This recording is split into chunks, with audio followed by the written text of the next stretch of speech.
प्रिय बंधु, जय श्री राम। आपका दिन शुभ एवं मंगलमयी हो। आप नित्य नई ऊंचाइयों पर पहुंचे। बंधु, आज मैं आपको एक प्रेरणादायक किस्सा सुनाने जा रहा हूं। एक बार एक साधु देशागठन के लिए अपने शिष्य के साथ निकले। चलते चलते रात्रि का समय हो गया। जंगल से गुजर रहे थे। जानवरों का डर था। उन्होंने सोचा कहीं विश्राम कर लिया जाए। चारों तरफ देखा, उन्हें कुछ नहीं दिखलाई दे रहा था। आबादी कोसों दूर थी, लेकिन कहीं उन्हें दूर दिया टिमटिमाता दिखलाई दे रहा था। वो उस दिए की ओर बढ़े। देखा, एक बहुत बड़ा सा खेत था जिसमें किसी प्रकार की कोई फसल नहीं थी। एक किसान छोटी सी झोपड़ी के अंदर बैठा दिखलाई दिया। वो उसके पास पहुंचे तो किसान अपनी जगह से खड़ा हो गया और महात्मा को प्रणाम करके झोपड़ी के अंदर ले गया।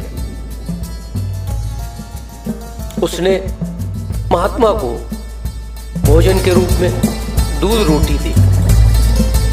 लेटने के लिए उसके पास एक टूटी चारपाई थी, वो उन्होंने दे दी। शिष्य जमीन में अपना आसन लगा करके लेट गया। गुरुजी ने उसकी स्थिति को देखा और समझा तो उन्होंने ये पाया कि ये किसान थोड़ा सा आलसी है। इसके जो बच्चे हैं वो भी आलसी हैं। बस अपना किसी तरीके से दूध बेच करके ये गुजारा कर रहा है।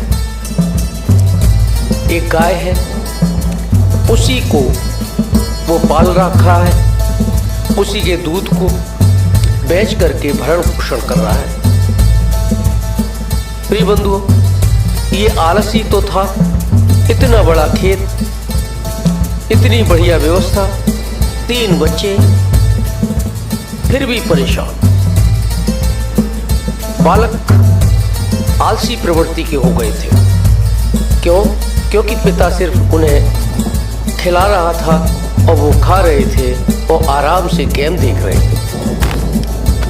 बंधुओं, बातचीत करते करते वो किसान बार बार अपने दर्द को छुपा नहीं पाता था और उसकी आंखों में आंसू आ जाते थे। महात्मा ने चूंकि उसका अन्न खाया था, उसकी दीन दशा देख करके वो बहुत दुखी थे। बार बार उसी के बारे में सोचे जा रहे थे। रात्रि के कई पहर कब बीत गए पता ही नहीं चला। सुबह के 4 बज रहे थे।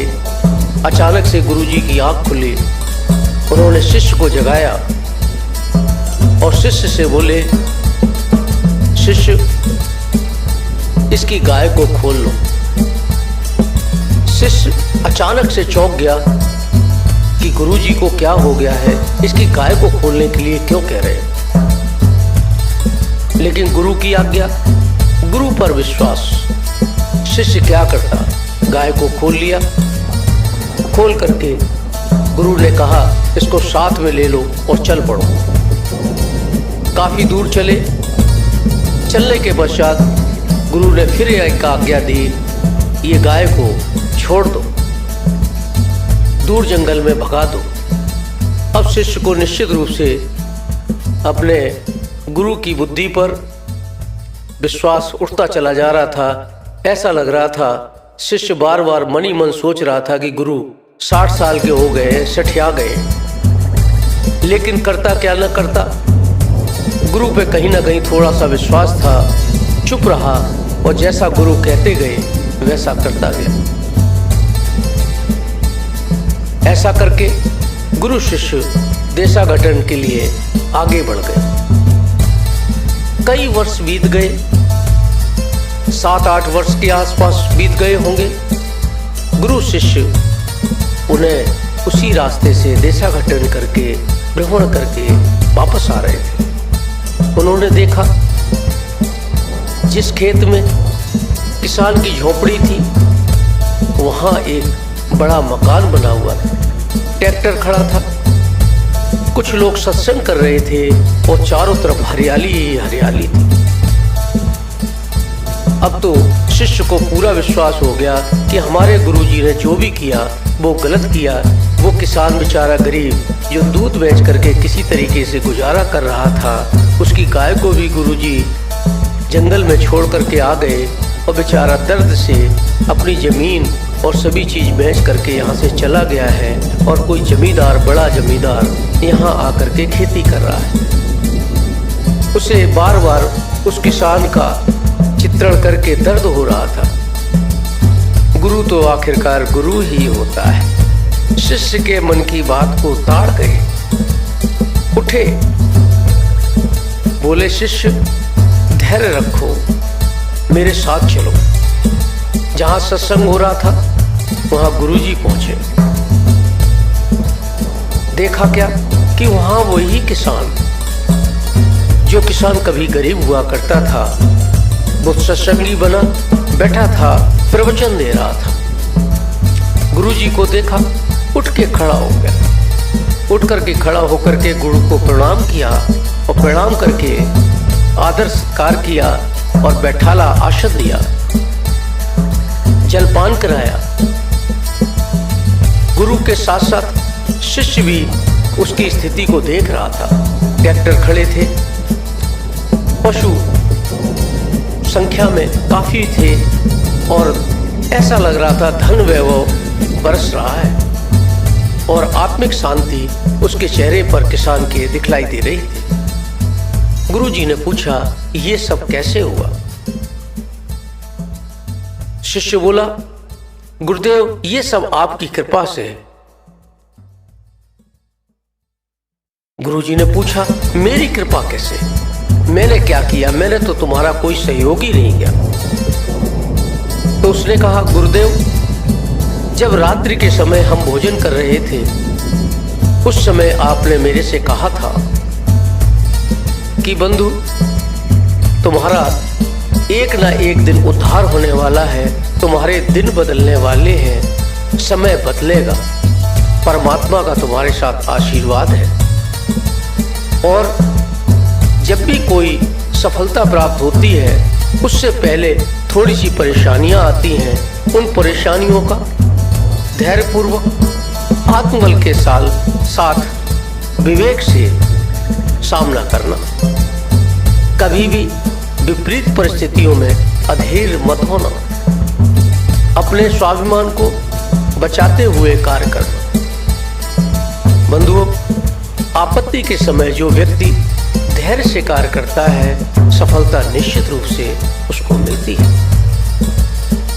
यही बात किसान ने गुरुजी को याद दिलाई और कहा, मैंने इन्हीं शब्दों का प्रयोग किया, धैर्य से काम लिया, विवेक से काम लिया। मेरे अंदर जो उपस्थित आलस था वो गरीबी के कारण, परेशानियों के कारण समाप्त हो गया। मेरे बच्चों ने मुझे तड़पते हुए देखा, परेशानी की अवस्था में देखा, तो जो बच्चे जिन्हें मैं नाकारा समझता था वो मेरे साथ उठ खड़े हुए। मेरी धर्मपत्नी एवं मेरे तीनों बच्चे मेरे साथ लग गए और उन्होंने आधुनिक तरीके से खेती कैसे करें इस पर खोज की। सरकारी सहायता के द्वारा उन्होंने पशुधन, ट्रैक्टर और अन्य संसाधन लोन लेकर के लिए। हालांकि मैं उनके पक्ष में नहीं था, लेकिन करता क्या नहीं करता। भूखों मरने से अच्छा है कि कुछ नई योजना पर कार्य कर लिया जाए। मुझे नहीं मालूम था कि मेरा समय बदलने वाला है, लेकिन मैं किए जा रहा था सिर्फ गुरु पर विश्वास के कारण। गुरुदेव, मैंने आप पर विश्वास किया, आपकी बातों पर ध्यान दिया। हमारे सभी पूरे परिवार ने मिलकर के कार्य किया, एक बंद मुट्ठी की तरीके से कार्य किया और मैं सफलता की सीढ़ी चढ़ गया। और आज 7 वर्षों के पश्चात मेरी स्थिति आपके सामने है, सब आपकी कृपा से है। मैं आज सत्संग में लोगों को यही बतलाता हूँ, धैर्य से कार्य करो। परिस्थितियाँ तो विपरीत किसी के साथ भी हो सकती हैं। उससे उलझने की जरूरत नहीं है, सुलझने की जरूरत है। मन को मजबूत रखो। किसान की बातें सुनकर शिष्य को अपने गुरु पर अटूट विश्वास हो गया और दोनों ने वहां से किसान से आज्ञा लेकर के अपने स्थान की ओर प्रस्थान किया। बंधुओं, कहने का तात्पर्य यही है कि हमेशा अपने अंदर उपस्थित गुरु पर विश्वास करो, आगे बढ़ो। सफलता तुम्हारी राह देख रही है, तुम किसका इंतजार कर रहे हो? तुम्हें तो स्वयं पर ही भरोसा करके कार्य करना है। दूसरे तो सिर्फ कुछ क्षण के लिए आपकी मदद कर सकते हैं, पूरी जिंदगी आपका साथ कोई भी नहीं दे सकता है सिवाय परमात्मा के। अतः परमात्मा पर भरोसा रखो, यूनिवर्स पर भरोसा रखो, अपने पर भरोसा रखो, अपने परिवार पर विश्वास करो। अंत में मेरे साथ सिद्ध मंत्र अवश्य बोलें। जय श्री राधे, जय श्री राधे, जय श्री श्याम। परमात्मा हमारे सभी श्रोतागणों का मनोभाव समझते हुए उनकी मनोकामना को पूरा करें, उनके सभी इच्छाओं को पूरा करें, मनवांछित फल प्राप्त करें। जय हो श्री राम।